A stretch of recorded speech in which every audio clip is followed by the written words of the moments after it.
Selamat pagi semuanya. Hari ini kita akan melanjutkan perjalanan rohani kita dari minggu kemarin. Ini tentang membuka mata dan telinga, ya, tapi di dalam rumah. Karena seringkali kita jadi orang Kristen, kita menjadi begitu pasif sehingga kita menantikan Tuhan yang membukakan mata kita, ya. Memang mata dan telinga kita harus dibukakan oleh Tuhan supaya kita bisa melihat hal-hal yang berasal dari sorga. Tetapi Tuhan juga mau kita berinisiatif untuk membuka mata dan telinga kita. Karena ketika kita punya inisiatif untuk membuka mata dan telinga kita, maka Tuhan akan membukakannya. Sehingga kita bisa melihat seperti apa yang Tuhan mau kita lihat. Makanya seperti Yesaya, Yohanes itu bisa melihat raja yang duduk di tahta. Kerajaan sorga begitu terbuka, terlihat oleh mereka. Nah, saya percaya ketika kita punya inisiatif, punya keinginan untuk mata kita dan telinga kita terbuka, Tuhan akan intervensi dalam hidup kita sehingga kita memiliki mata dan telinga yang dibukakan oleh Tuhan. Karena waktu mata dan telinga kita dibukakan oleh Tuhan, maka itulah waktunya dimulai hal-hal yang ilahi, hal-hal yang supranatural, mujizat-mujizat yang baru itu terjadi dalam hidup kita. Itu baru dimulai ketika mata dan telinga kita dibukakan oleh Tuhan. Maka sesuatu yang baru itu bisa terlihat, bisa terdengar. Dan ada firman-firman yang baru, yang masih fresh, yang Tuhan berikan kepada kita. Nah, waktu itu semua ada, maka kita bisa melihat bahwa Tuhan memberikan kita daerah teritorial. Tuhan memberikan kita hal-hal yang bersifat ilahi, di mana orang-orang pada umumnya tidak bisa melihat. Itu sebabnya di dalam Matius pasal 13, banyak orang, banyak nabi, banyak orang percaya, banyak orang benar ingin melihat seperti yang kita lihat tetapi tidak bisa. Kenapa? Karena harus dibukakan oleh Tuhan. Ingin mendengar seperti yang kita dengar, tetapi tidak bisa. Kenapa? Karena perlu dibukakan oleh Tuhan. Nah, kalau kita mau dibukakan oleh Tuhan, mata dan telinga kita dibukakan oleh Tuhan, kita harus punya inisiatif untuk kita membuka mata dan telinga kita terlebih dahulu. Ya, sehingga kita bisa menjangkau sorga. Apalagi sekarang jarak sorga dan bumi itu semakin dekat. Karena Yesus sudah mati bagi kita. Dan hubungan kita dengan Bapa di sorga tidak ada jarak lagi. Kita bisa berhubungan langsung dengan Bapa di sorga. Dan dengan hak sebagai seorang anak Allah, maka kita bisa memanggil Allah itu sebagai Bapa kita. Oh, ini hak istimewa yang luar biasa. Nah, di dalam rumah, ini mata dan telinga kita bisa dibukakan oleh Tuhan. Ingat, ini adanya di dalam rumah. Nah, di dalam rumah ada seorang bapa. Nah, bapa selalu memiliki warisan. Itu yang kita bahas di minggu yang lalu. Anak yang bungsu meminta warisannya. Ya, lalu dia pergi keluar dari rumah bapaknya. Ya, yang pertama kita sudah mencatat, anak bungsu ini tidak memiliki mata dan telinga yang terbuka. Sehingga dia tidak bisa melihat seperti bapaknya melihat. Dia tidak bisa mendengar seperti bapaknya mendengar. Sehingga dia tidak tahu ketika warisannya dia terima, dia melakukannya secara berbeda, tidak sesuai dengan firman. Karena kalau kita mau melakukannya sesuai dengan firman, kita harus ada di rumah. Karena makanan itu adanya di rumah. Ya, di luar rumah tidak ada. Ya, seperti anak bungsu ini. Poin yang kedua kita sudah catat, anak bungsu ini tidak memiliki keterampilan, tidak memiliki skill, tidak memiliki keahlian. Dan di luar rumah, dia tidak bisa belajar, dia tidak bisa diperlengkapi. Karena anak-anak akan diperlengkapinya di dalam rumah. Ya, bukan di luar rumah. Jadi waktu dia ada di luar rumah, sudah tidak bisa diperlengkapi lagi. Akhirnya dia bekerja menjaga babi. Dan itu adalah pekerjaan yang kurang baik. karena harus menjaga babi. Nah sekarang yang pertama-tama yang ingin saya sampaikan kepada saudara, kita harus mengerti tentang warisan terlebih dahulu. Galatia 4 ayat 1 dan 2. Galatia 4 ayat 1 dan 2. Yang dimaksud ialah selama seorang ahli waris belum akil balik, sedikit pun ia tidak berbeda dengan seorang hamba. Sungguh pun ia adalah tuan dari segala sesuatu. Jadi diperlukan anak yang sudah akil balik baru bisa menerima warisan. Lalu ayat yang kedua, tetapi ia berada di bawah perwalian dan pengawasan sampai pada saat yang telah ditentukan oleh bapaknya.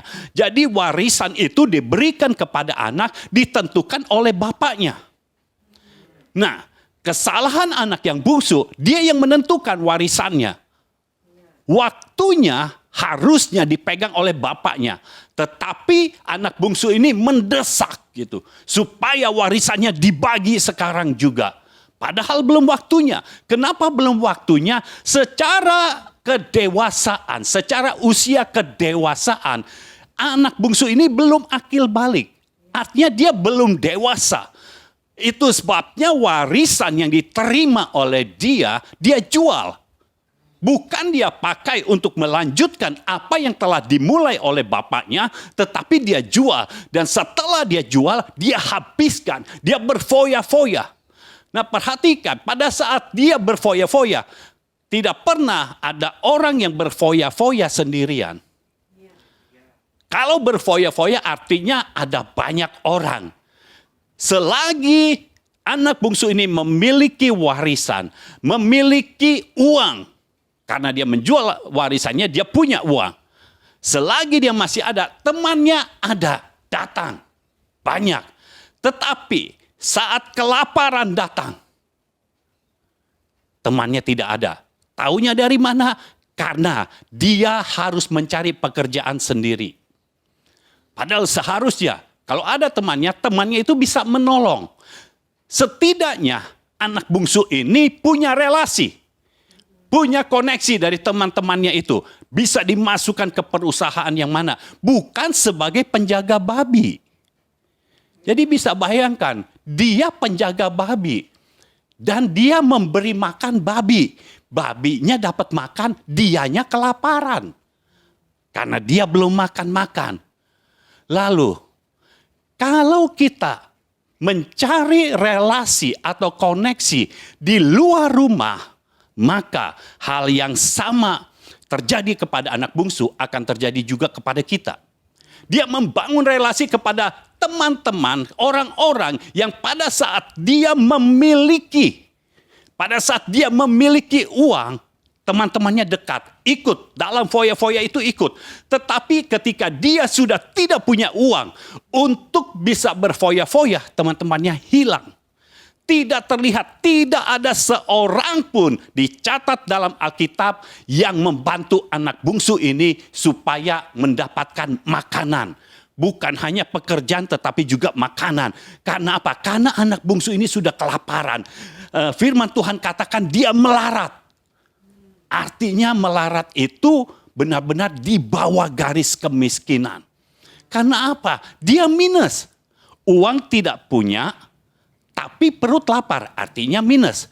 Kalau uang tidak punya, tapi perut tidak lapar, itu baru nol. Nah ini di bawah nol artinya. Karena perutnya lapar.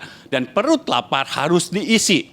Dan ketika perutnya lapar, otomatis akalnya tidak bisa berfungsi dengan baik.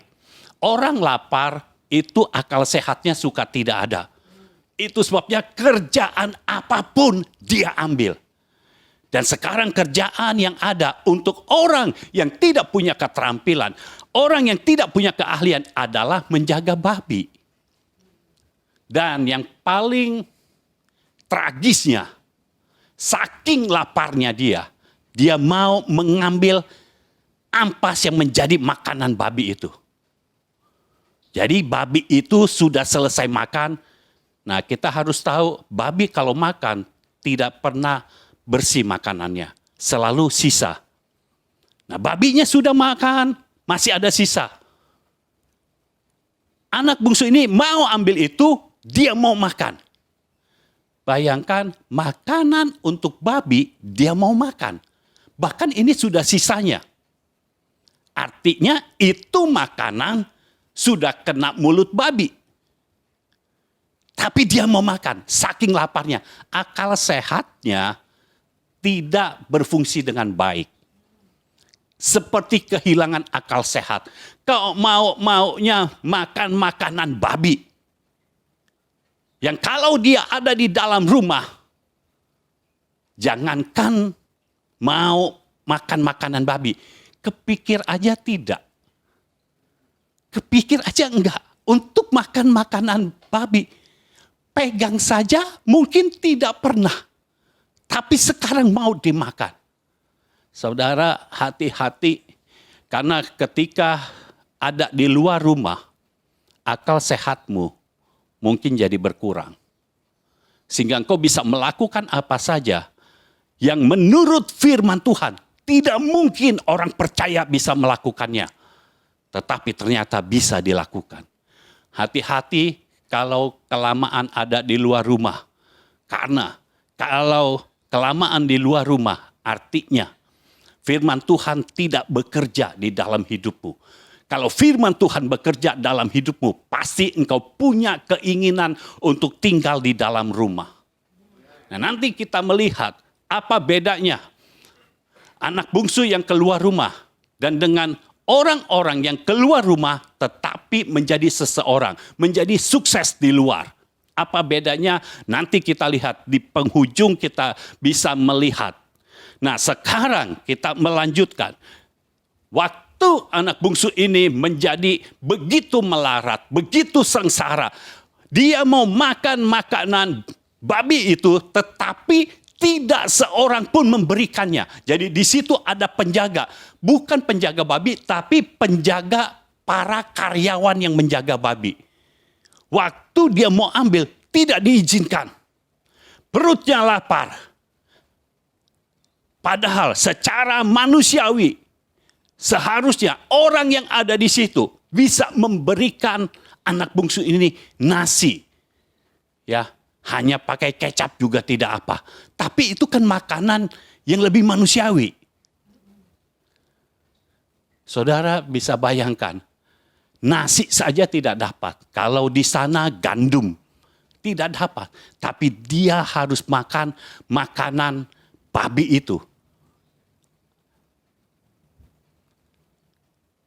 Di luar sana banyak serigala yang kejam. Hanya sepiring nasi saja tidak diberikan. Anak bungsu ini melihat kenapa pada akhirnya di luar rumah dia menjadi sengsara, dia menjadi melarat.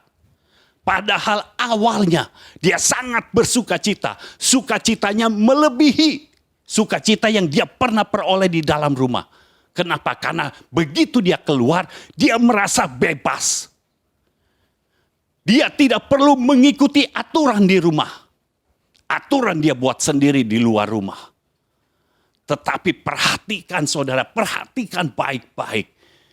Karena ini bisa menjadi kenyataan di dalam hidup orang-orang percaya yang keluar rumah. Masa-masa yang penuh dengan keindahan itu hanya sementara.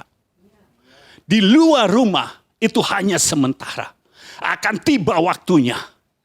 Tuhan akan mengambil semua warisan yang diberikan kepada kita. Tetapi karena kita tidak mengelola dengan baik, maka warisannya itu diambil. Ingat, siapa yang mempunyai kepadanya akan diberikan. Sampai berkelimpahan. Siapa yang mempunyai mata dan telinga yang dibukakan oleh Tuhan, dia akan diberikan terus sampai berkelimpahan.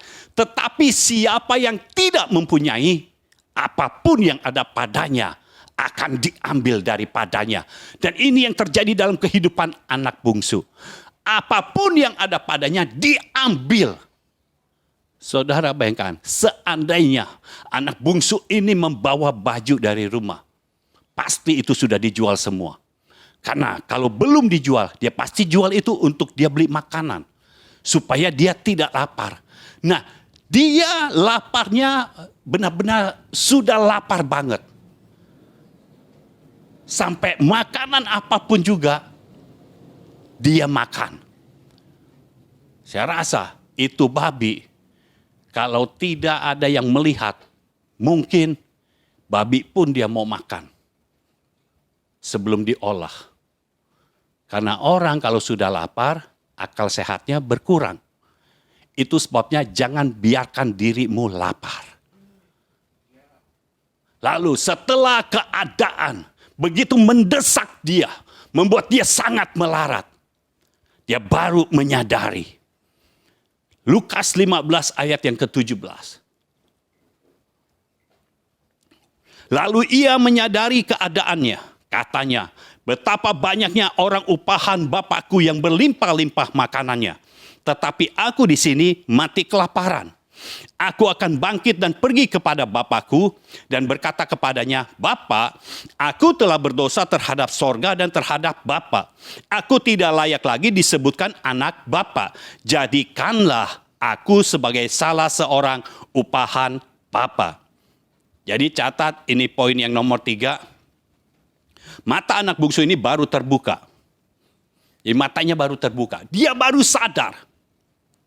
Tetapi sangat disayangkan. Dia sadarnya setelah kepentok.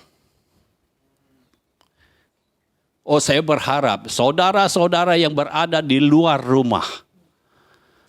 Yang berada di luar rumah bapakmu.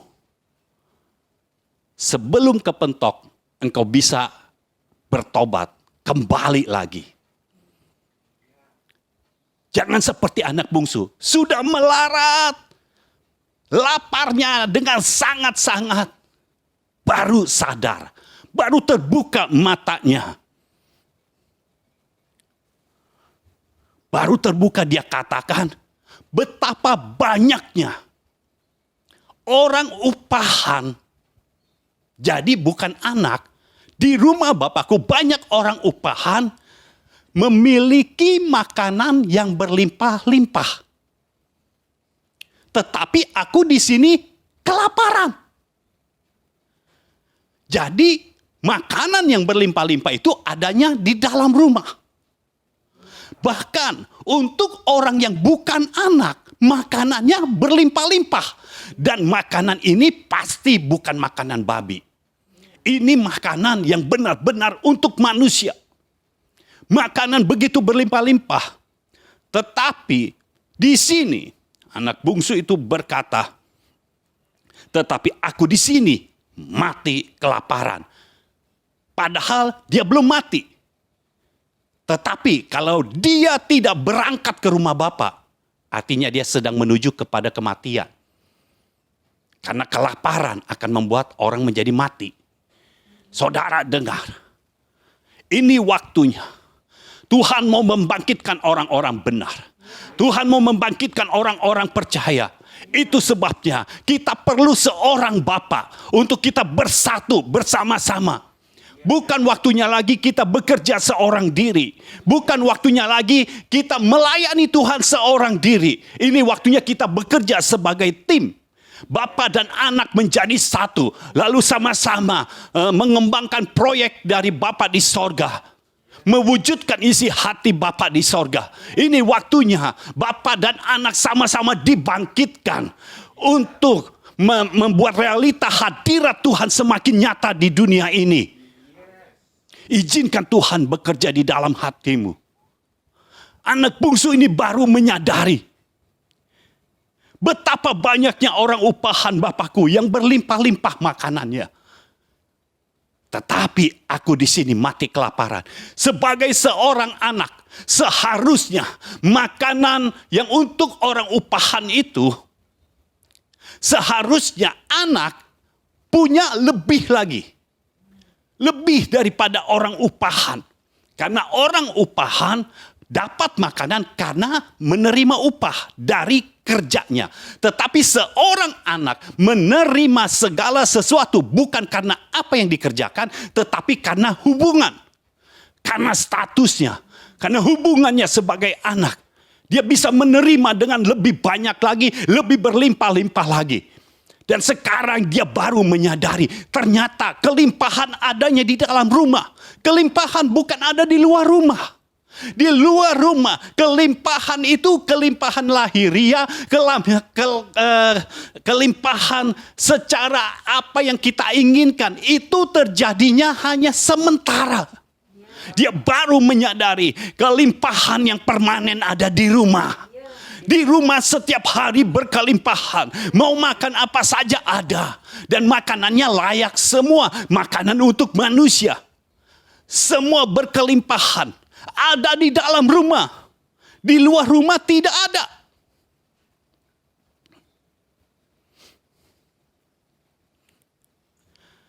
Anak bungsu ini baru terbuka matanya. Tetapi matanya baru terbuka, ini masih secara manusiawi. Belum dibukakan oleh Tuhan. Baru terbuka secara manusiawi, kenapa? Karena dia sudah keadaannya makin terpojok, karena keadaannya sudah sangat melarat, sudah sangat kelaparan. Jadi dia baru terbuka. Di rumah Bapakku banyak makanan. Di luar, aku mencari makanan yang seperti di rumah Bapak, tidak ada. Ternyata makanan di luar rumah tidak bisa dibandingkan dengan makanan yang di dalam rumah. Di luar rumah ada makanan, tetapi tidak ada orang yang memberikan kepadaku. Tapi di dalam rumah, semua sudah tersedia. Mau makan 3 kali sehari bisa. Mau makan 5 kali sehari bisa. Karena ada makanan terus. Di rumah selalu ada makanan. Tidak pernah tidak ada makanan. Selalu ada makanan. Dia baru menyadari warisan yang dia terima ternyata tidak bisa menghidupi dia. Kenapa? Bukan warisannya yang salah. Karena jelas di dalam kitab Galatia dikatakan, orang itu harus akil balik. Artinya sudah dewasa. Secara kerohanian, anak ini harusnya sudah dewasa. Tetapi anak bungsu ini belum dewasa. Itu sebabnya bapaknya belum menetapkan warisan ini diberikan kepadanya. Kalau sudah dewasa, baru ditetapkan oleh bapaknya. Ini warisan untuk engkau. Tetapi anak bungsu ini, dia mengambil warisan sebelum waktunya. Dengar saudara, kita harus mengikuti waktu Tuhan. Kita tidak bisa menciptakan waktu kita sendiri. Karena waktu itu diciptakan oleh Tuhan. Jadi jangan pernah kita meminta segala sesuatu serba cepat, serba instan. Lakukan saja bagian kita. Taat saja, miliki ketaatan mutlak. Miliki hati yang lembut. Mudah dibentuk, mudah diajar dan mau berubah. Maka segala sesuatunya akan datang kepada kita pada waktu yang terbaik untuk kita. Karena Tuhan sangat tahu waktu yang terbaik untuk kita itu kapan. Tuhan sangat tahu. Dan kita harus tahu. Hidup berkelimpahan di luar rumah hanya sementara. Setelah keluar dari rumah sepertinya bebas. Oh haleluya, bisa bebas. Tidak ada aturan lagi dari Bapa. Tetapi dengar saudara, hidup tanpa aturan artinya engkau sudah membuat peraturan yang tidak layak untuk hidupmu. Karena hidup itu harus ada aturan. Ketika kita tidak ada aturan, artinya kita sudah membuat peraturan yang tidak layak. Makanya dikatakan dalam terjemahan lain, anak bungsu ini hidup berfoya-foya dan hidup secara liar. Terjemahan lain lagi berkata hidupnya jahat. Dia melakukan yang jahat. Karena ketika hidup tidak punya aturan, maka peraturan dunia ini yang akan menindih engkau. Engkau tidak mendapatkan apa-apa. Di luar rumah engkau bukan anak. Engkau harus punya sesuatu untuk engkau bisa hidup. Di dalam rumah engkau tidak punya apa-apa, engkau bisa melakukan apa saja karena Bapa punya segalanya. Kehidupan ada di dalam rumah, bukan di luar rumah. Tapi kelaparan dan kekurangan ada di luar rumah. Nah, ini yang kita perlu lihat dalam hidup kita. Apakah kita pernah kelaparan? Apakah kita pernah kekurangan? Dengar, saat kita ada di dalam rumah, di situ ada covering dari seorang Bapa. Bapa akan menjaga, Bapa akan melindungi. Ada covering dari pengayoman seorang Bapa. Sehingga engkau tidak kelaparan, engkau tidak kekurangan. Kalau engkau merasa, kau bisa lapar, kau bisa kurang. Mungkin engkau belum punya hubungan yang akurat dengan Bapakmu. Engkau harus punya hubungan yang akurat dengan Bapakmu. Sehingga engkau tidak kelaparan lagi. Engkau tidak kekurangan lagi. Engkau tidak tertimpa oleh virus yang sedang bekerja. Karena di dalam rumah, antivirusnya itu luar biasa. Karena bukan dari dunia ini antivirusnya. Dari sorga. Firman yang ditaburkan dalam hidup kita. Itu sanggup menangkal semua jenis virus yang ada di dunia ini. Sehingga kita tidak tertimpa. Karena firmannya jelas. 1.000 rebah di kiriku. 10.000 di kananku. Tetapi aku akan tetap tinggal berdiri. Kita tetap tegak berdiri. Itu firman Tuhan. Artinya yang lain bisa kena virus. Tapi kita enggak. Kenapa? Karena ada antivirusnya. Yaitu firman Tuhan. Nah, selama kita memegang firman dengan kuat.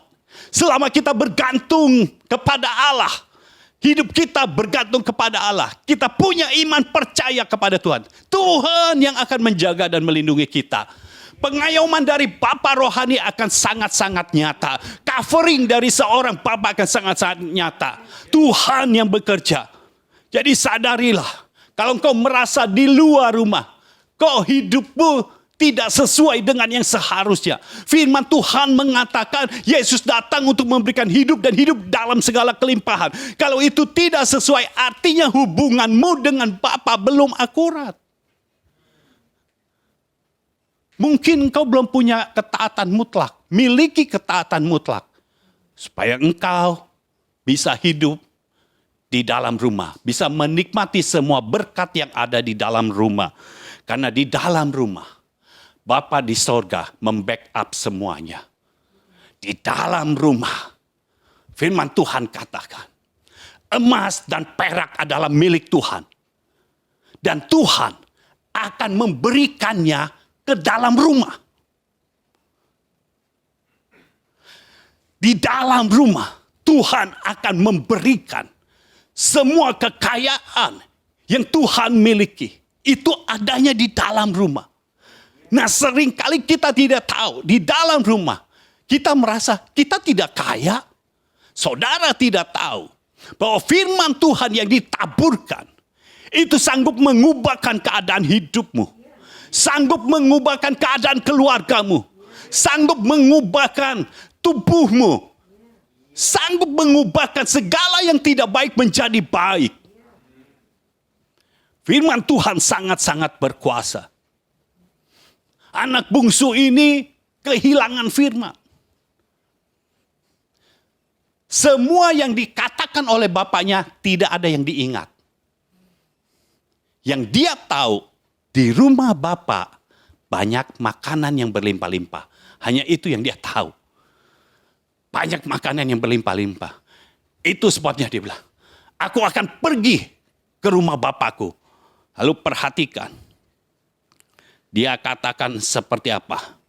Aku akan bangkit dan pergi kepada Bapakku dan berkata kepadanya, Bapa, aku telah berdosa terhadap sorga dan terhadap Bapa.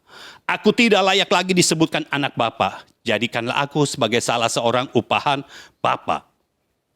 Itu menurut sudut pandangnya. Itu matanya terbuka, tetapi ini adalah separuh kebenaran. Soal makanan berlimpah-limpah itu benar, ada di rumah bapaknya. Tetapi soal yang lainnya, kita akan lihat nanti apakah sesuai dengan yang dia katakan. Karena ingat, dia berkata, Bapa, aku telah berdosa terhadap sorga dan terhadap Bapa. Jadi kalau berdosa terhadap Bapa, rupanya berdosa juga terhadap sorga. Karena Bapa dibangkitkan oleh Bapa di sorga. Jadi berdosanya dua. Lalu, aku tidak layak lagi disebutkan anak Bapa, jadikanlah aku sebagai salah seorang upahan Bapa. Nah, saya mau di bagian ini bagian akhir dari poin yang ketiga, kita melihat bedanya anak bungsu ini keluar rumah dengan yang lain keluar rumah. Karena ada yang lain yang keluar rumah juga, yaitu Yusuf. Yusuf keluar rumah waktu umur 17 tahun. Dia ada di dalam rumah. Sebelumnya dia ada di dalam rumah. Lalu kemudian dia keluar rumah. Bawa makanan untuk kakak-kakaknya yang sedang menggembalakan kambing domba. Nah, yang perlu kita ketahui, Yusuf keluar rumah karena diutus oleh bapaknya. Bapaknya yang mengutus, yang berkata, bawalah bekal untuk makanan kakak-kakakmu. Pergi, jumpai mereka dan tanya kabarnya bagaimana. Yusuf keluar. Karena Yusuf keluar, diutus oleh Bapa, maka Bapa di sorga memelihara dia. Ada covering. Dia tidak kelaparan. Padahal dia menjadi budak. Dijual. Waktu dijual, cepat kejualnya saudara. Bisa bayangin kalau sudah dibeli menjadi budak, dibeli tetapi tidak ada yang beli lagi. Jadi para pedagang ini yang sudah beli Yusuf, dia jual kemana-mana, Yusuf nggak ada yang beli. Ini bisa mati kelaparan. Tetapi karena dia keluar rumah, bukan karena keinginannya sendiri, tapi karena diutus oleh bapaknya, ada covering. Bisa kejual cepat. Langsung ada yang mau. Potifar langsung mau. Dan ketika Potifar mau, Yusuf ini bukan dijadikan budak, tetapi tidak lama setelah menjadi budak, dia menjadi kepala budak. Dia punya posisi, kepala budak tidak pernah kelaparan. Karena dia punya posisi, dia bisa ngatur budak-budak yang lain. Setelah diatur semuanya, dia pergi, dia makan dulu. Jadi kepala budak itu tidak kelaparan. Tapi dengan fitnah dari istri Potifar, Yusuf jadi narapidana, masuk penjara. Tapi covering dari Bapak ada. Kepala penjara sangat mengasihi Yusuf. Itu sebabnya Yusuf tidak kekurangan makanan sekalipun ada di dalam penjara. Justru Yusuf yang memberi makan tahanan-tahanan lain. Karena dia dipercaya oleh kepala penjara. Lalu setelah itu, apa yang terjadi? Yusuf dipanggil oleh Fir'aun, menghadap Fir'aun. Dan saat itu juga, tidak ada dalam hitungan hari. Dalam hari yang sama. Ketika Yusuf dipanggil untuk menghadap Fir'aun, dalam hari yang sama, Yusuf menjadi penguasa. Menjadi orang yang punya kekuasaan nomor 1. Secara jabatan nomor 2. Tetapi secara wewenang nomor 1. Bukan hanya untuk di Mesir saja, tetapi untuk seluruh dunia. Karena pada saat itu seluruh dunia menderita kelaparan. Dan semua harus datang kepada Yusuf. Ketika datang kepada Yusuf, semua harus menyembah. Orang yang keluar rumah karena diutus oleh Bapa ada covering. Tidak akan kelaparan, tidak akan melarat. Yusuf malah bisa memberi makan seisi dunia. Lalu contoh yang lain, saya mau berikan contoh yang lain, yaitu Daud. Daud biasa mengembalakan kambing domba. Tempat dia hanya padang gembalaan ke rumah. Padang gembalaan ke rumah. Begitu terus. Tetapi waktu Samuel mengurapi Daud, Daud dikuasai oleh roh Tuhan. Maka kehidupan Daud mulai berubah. Tiba-tiba saja ayahnya entah bagaimana dia minta Daud untuk pergi ke medan pertempuran. Bukan untuk bertempur, tapi untuk bawa makanan. Bawa makanan untuk kakaknya dan untuk kepala pasukan. Bawa makanan, terus tanya kabar kakak-kakakmu bagaimana? Cari tahu kabarnya.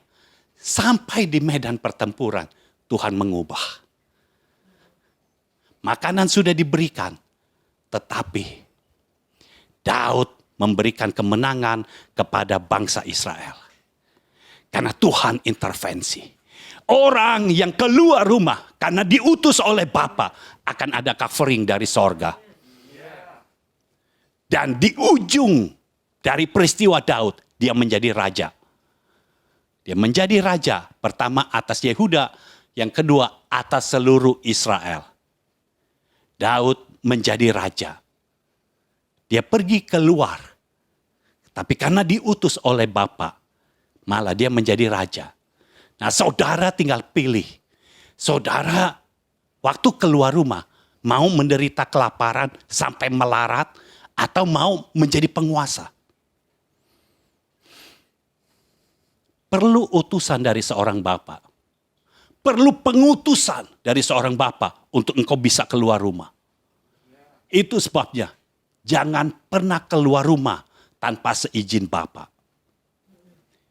Izinkan pola firman Tuhan ini terjadi dalam hidup kita. Jangan main pergi saja seperti anak bungsu.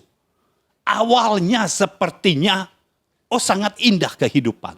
Tetapi ternyata kehidupannya tidak indah selama-lamanya.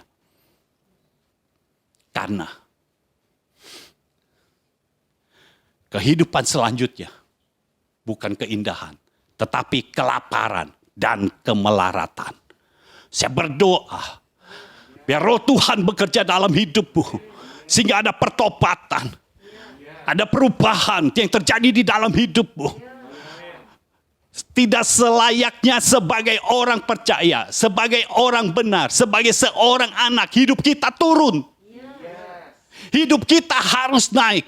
Karena Tuhan mau mengangkat kita. Dan saya percaya Tuhan mau mengangkat kita.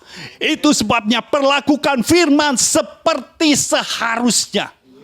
Jangan semau-maunya. Ini waktunya kita kembali kepada firman Tuhan. Kita kembali kepada Tuhan. Izinkan dia bekerja dalam hidupmu. Karena Tuhan mau mengangkat engkau naik. Dan sekarang ini sorga terbuka.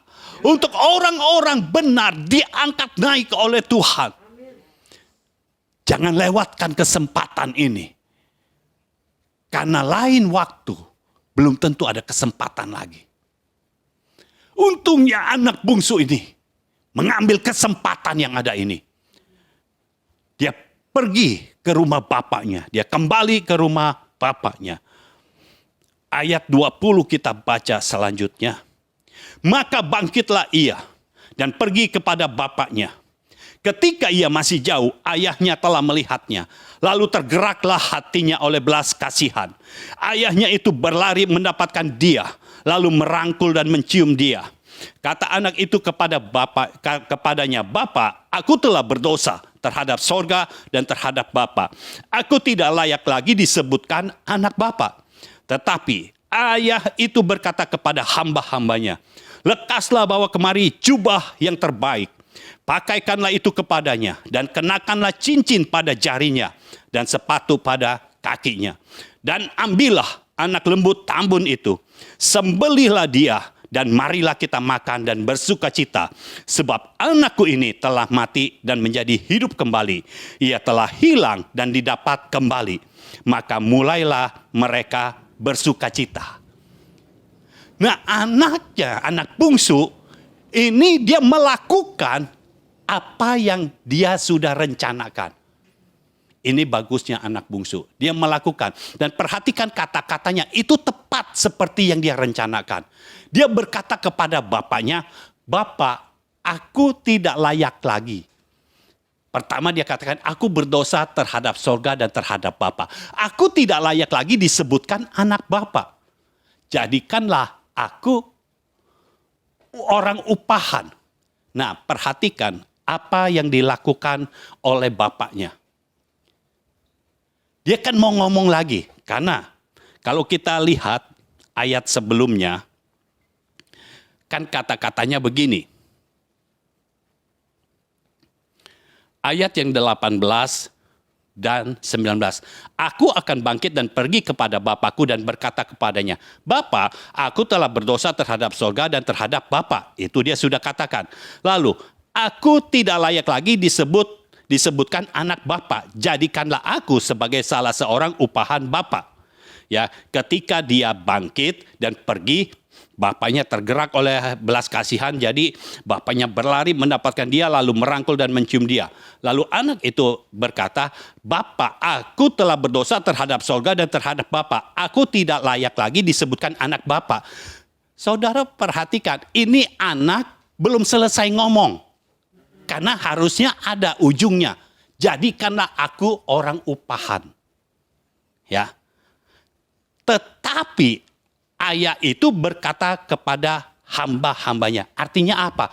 Semua yang mau dikatakan oleh anak bungsu ini tidak dipedulikan oleh bapaknya. Kenapa? Ngaco. Kebanyakan di luar rumah, tidak ada firman, jadi ngaco. Makanya waktu matanya terbuka, itu baru separuh kebenaran. Pergi kepada bapaknya itu benar. Tetapi kalau status diubah, itu tidak benar. Pikiran dari mana itu? Karena dia melihat di luar kan. Di luar tidak ada kasih sayang. Di luar orang kalau dekat-dekat ada maunya. Di luar banyak serigala yang kejam dan tidak berbelas kasihan. Itu sebabnya dia berpikir supaya dia diterima oleh bapaknya. Udah gak apa deh. Gak jadi anak gak apa. Aku jadi upahan aja. Jadi karyawan aja. Jadi karyawan. Di rumah bapakku sendiri. Saudara dengar. Kalau engkau bertobat, lakukan saja pertobatanmu. Bertobat saja. Anak ini cukup berkata, "Bapa, aku berdosa terhadap sorga dan terhadap Bapa. Ampuni aku." Harusnya udah sampai di situ aja. Jangan ngomong lagi, "Aku tidak layak disebutkan anak Bapa." Jangan jadikan aku anak Bapa. Yang melayakkan engkau menjadi seorang anak bukan dirimu.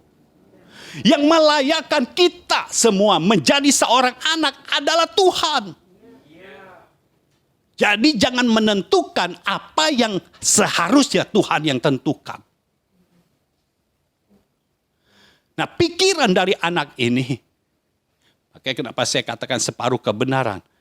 Karena semua yang dia katakan tidak sesuai. Yang dia pikirkan tidak sesuai pada saat dia tiba di dalam rumah. Waktu di luar rumah, dia berpikir, wah, bapaknya mungkin akan marah. Itu sebabnya dia mau berkata, nggak usah jadikan aku anak. Jadikan aku orang upahan saja. Tidak apa. Dia mungkin berpikir Bapak marah. Tapi saudara harus tahu.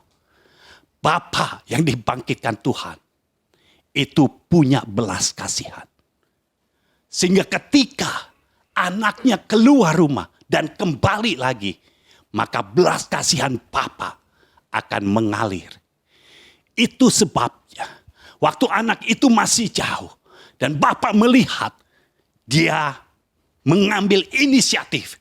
Dia menerima anaknya. harus diketahui. Bapak menerima anak di luar rumah. Artinya apa?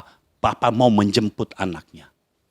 Kalau anak mau datang kembali, Bapak akan menjemput kembali ke dalam rumah.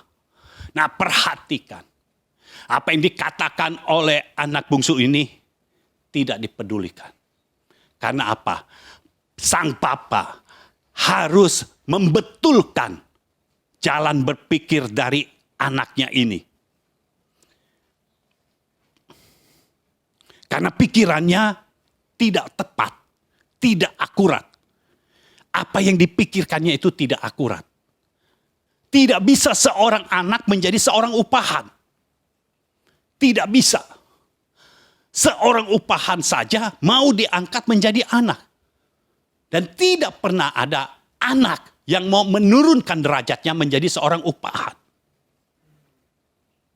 Dan Bapa yang baik tidak akan menurunkan derajat anaknya.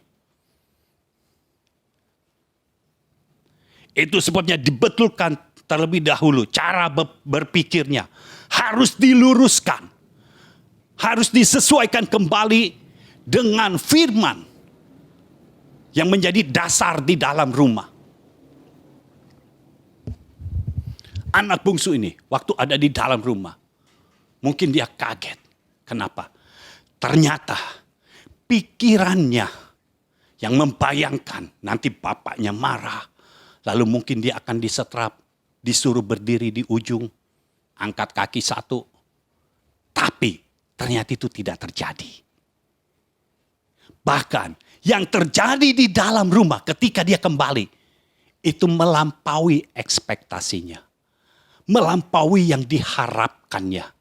Karena dia kembali ke rumah, tujuan utamanya supaya dia dapat makan. Karena dia kelaparan, dia melarat. Tetapi yang dia dapat justru berbeda.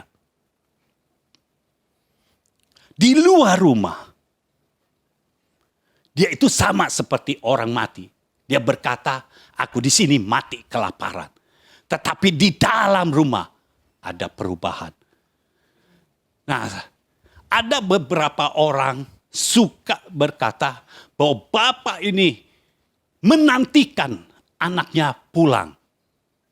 Kalau saudara perhatikan ayatnya, ternyata bapak tidak menantikan anaknya pulang. Jadi maksudnya apa? Saudara yang sudah keluar rumah, harusnya inisiatif berasal dari engkau sendiri. Untuk kembali ke dalam rumah. Jangan kelamaan di luar rumah. Bapak tidak akan keluar rumah karena Bapak harus mengatur yang di dalam rumah. Nah, perhatikan ayat yang ke-24. Sebab anakku ini telah mati dan menjadi hidup kembali. Jadi bapaknya ini bukan nungguin anak bungsunya balik. Bapaknya sudah menganggap anak bungsunya ini mati. Toh sama kan anggapannya, anak bungsu juga sudah menganggap dia mati. Lalu dikatakan, ia telah hilang dan didapat kembali. Jadi sudah mati, sudah hilang. Jadi sudah lepas. Jadi saudara jangan berpikir, kalau saudara keluar rumah, Bapak akan susah. Tidak. Bapak akan fokus kepada apa yang ada di dalam rumah. Bapak tidak pernah fokus kepada apa yang ada di luar rumah. Bapak akan fokus kepada anak-anak yang ada di dalam rumah. Bapak yang benar akan fokus kepada anak-anak yang ada di dalam rumah. Bukan yang ada di luar rumah. Yang di luar rumah, kalau Bapak mau fokus juga kepada engkau harus kembali ke dalam rumah.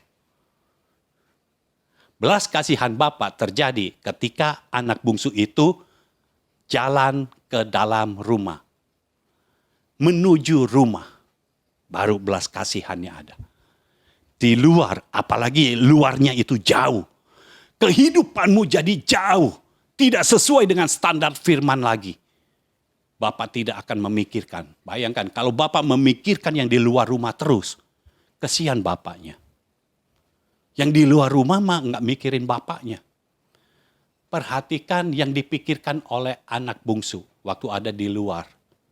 Dia berkata betapa banyaknya orang upahan Bapakku yang berlimpah-limpah makanannya. Dia nggak berpikir, Bapakku sedang bagaimana ya? Apakah sehat-sehat saja? Tidak. Semua orang yang keluar rumah tanpa diutus adalah orang egois. Itu sebabnya tanggalkan egomu. Bapa meluruskan kembali cara berpikir dari anak bungsu ini. Lalu, kemudian diberikan jubah. Ini yang langsung dipakai. Ambil jubah, berikan cincin, berikan sepatu. Jubah bicara tentang identitas. Jadi apa maksudnya? Bapak yang ada di rumah mengembalikan lagi identitas anak bungsu ini. Tetapi bukan sebagai anak yang terhilang, bukan sebagai anak yang minta warisan. Tapi dikembalikan menjadi seorang anak yang harus memiliki hati yang lembut. Dan memiliki ketaatan mutlak. Diberikan identitas yang baru, menjadi ciptaan yang baru. Pikirannya harus diperbaharui. Harus sesuai dengan firman. Direndam kembali dengan firman. Karena identitas waktu ada di luar rumah sudah kacau. Sudah tidak mengenal bapaknya lagi.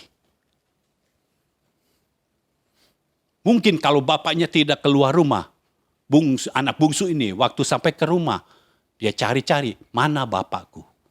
Mungkin dia tidak mengenal, tapi bapak kenal anaknya. Oh haleluya. Ini waktunya Tuhan membangkitkan para bapa, sehingga anak-anak bisa berjumpa dengan bapa rohaninya. Ini waktunya Tuhan sedang memanggil para anak untuk mengambil posisinya sebagai seorang anak. Sehingga bukan menjadi mati kelaparan, tetapi mengubah kota dan mempengaruhi masa depan bangsa. Lalu yang kedua diberikan cincin.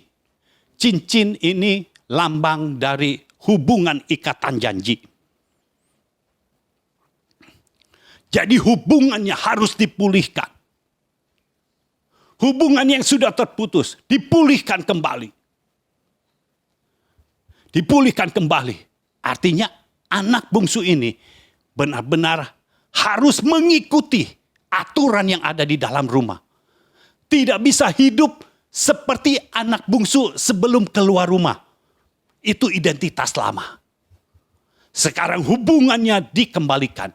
Hubungan ikatan janjinya dikembalikan. Bahwa anak bungsu ini adalah seorang anak.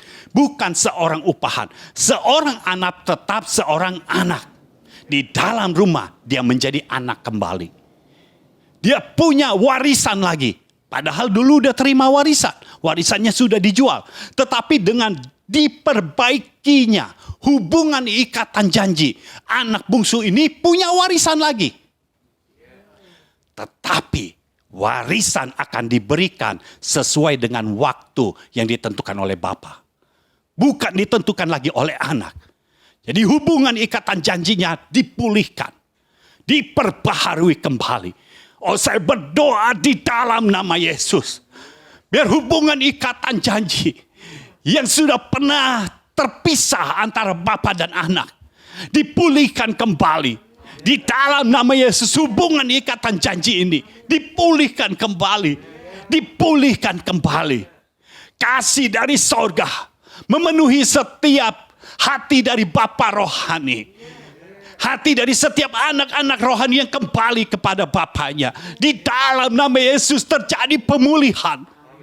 Haleluya, haleluya, haleluya, haleluya. Haleluya. Kalau hubungan sudah dipulihkan, Bapa memberikan sepatu. Tanda. Langkah-langkah. Tindakan-tindakan yang diambil oleh anak bungsu ini harus diubah.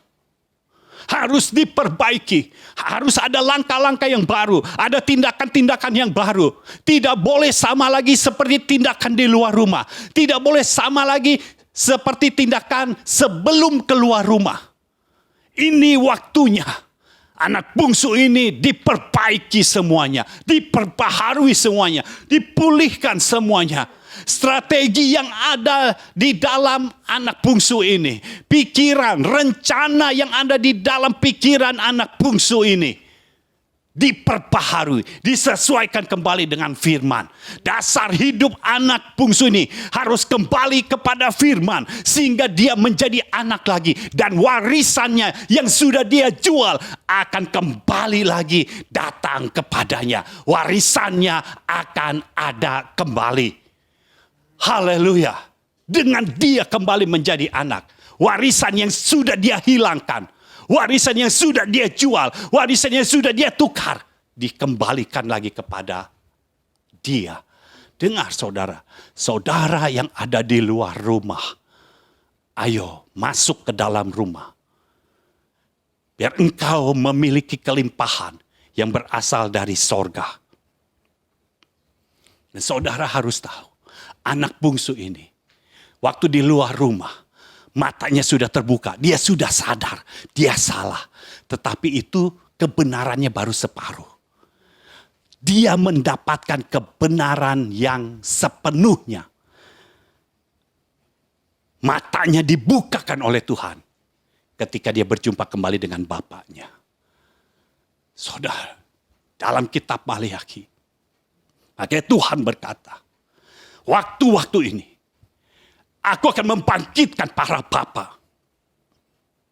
Sehingga hati bapa berbalik kepada anak-anaknya. Dan hati anak-anak berbalik kepada bapaknya. Ini waktunya hubungan bapa dan anak dipulihkan.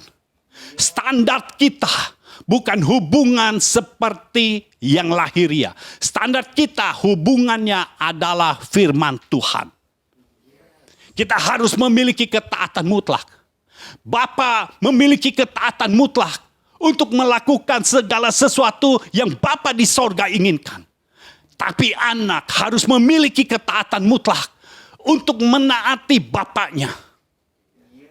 Anak harus memiliki hati yang lembut. Mudah dibentuk, mudah diajar dan mau berubah. Sehingga bapaknya bisa menaburkan benih kerajaan. Firman kerajaan dalam hidupnya. Sehingga Roh Kristus, Roh Kudus yang ada di dalam kehidupan anak bisa diaktifasi. Karena ketika Roh Kristus, Roh Kudus diaktifasi, maka kita akan hidup dari kemenangan kepada kemenangan. Kita tidak pernah kelaparan. Kita tidak pernah kesakitan. Tapi kita akan hidup dari kemenangan kepada kemenangan yang lebih lagi. Kita hidup dari kemuliaan kepada kemuliaan yang lebih lagi. Melalui Bapa rohani. Kita akan menerima itu semua. Kita akan menerima janji-janji Tuhan. Kita akan menerima firman Tuhan. Dan kita akan menerima penggenapannya juga. Karena kalau Tuhan sudah berfirman, artinya penggenapannya sudah ada. Kalau Tuhan sudah berjanji, artinya realisasinya sudah ada. Ini waktunya kita masuk di dalam rumah. Untuk kita bukan hanya menerima firman. Bukan hanya menerima janji. Tetapi kita menerima penggenapan firman dan penggenapan janji. Oh, haleluya, haleluya. Izinkan Tuhan bekerja di dalam hidupmu. Dan mengubah hatimu. Izinkan dia bekerja. Berkata-kata di dalam hatimu. Angkat tanganmu. Dan mulai berdoa kepada Tuhan. Izinkan dia menjamah engkau. Izinkan dia bekerja di dalam engkau. Karena keinginannya adalah membuat engkau naik bukan turun. Kehidupan di dalam rumah akan menjadi sangat indah. Ketika engkau memiliki hati yang lembut. Mau dibentuk. Mau diajar. Dan mau berubah. Kau memiliki ketaatan mutlak, maka kau akan melihat keindahan di dalam rumah. Hal-hal yang luar biasa terjadi di dalam rumah. Mujizat-mujizat terjadi di dalam rumah. Haleluya. Selama engkau terhubung dengan Bapa rohanimu, artinya engkau ada di dalam rumah. Dan ketika engkau terhubung dengan Bapa rohanimu, secara lahiriah engkau berada dimanapun akan ada covering dari sorga. Tuhan yang menjaga dan melindungi. Haleluya. Haleluya. Kami bersyukur kepadamu Bapa. Karena firman Tuhan ini kami terima. Kami percaya Engkau akan terus mengubahkan kami. Sampai kami menjadi sesuai dengan apa yang Engkau inginkan. Pakai kami menjadi anak-Mu Tuhan. Yang menjadi representasi Engkau. Biar kami memiliki Bapa rohani. Biar kami mengasihi Bapa rohani kami. Kami taat kepadanya. Kau sendiri yang bekerja Tuhan. Sehingga kehidupan yang berkelimpahan di dalam rumah dapat kami nikmati. Terima kasih Bapa. Terima kasih. Kami mengucap syukur kepadamu. Di dalam nama Tuhan Yesus Kristus. Amin. Amin. Amin. Haleluya. Haleluya.